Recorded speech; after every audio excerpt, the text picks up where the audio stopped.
buka puasa kayak gini, enaknya sih sama jajanan enak-enak dulu ya. Nah, ketemu deh sama bakso bakar nih. Urusan sama bakso berbakso sama sih apa yang doyan ya. Bakso bakar di sini harganya murah, satu tusuk kayak gini cuma Rp1.000. Jangan lupa kalau udah jadi pakai saus dan mayones ya biar makin mantap. Emang makin mantap buka puasa sama bakso gini. Ngomong-ngomong pedas juga ya. Kayaknya butuh yang manis nih. Biar buka puasanya nambah abdol, kita cari yang segar-segar yuk. Bang, tip dulu ya baksonya.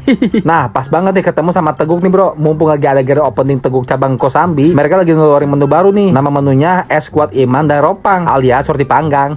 Es kuat iman ini ada 4 topping, salah satunya ada jelly dan bobanya bro. Dicampur air kelapa begini bikin rasanya seger banget dah. Udah gitu kita bisa nambah topping cream cheese-nya juga. Nah, cocok banget kan buat temenin buka puasa kalian. Kalau kalian mau ngambil juga bisa pesen ropangnya. Rasanya gurih dan nikmat bro. Cocok juga nih buat temenin santai kalian. Lebih mantap lagi rotinya dicelupin gini.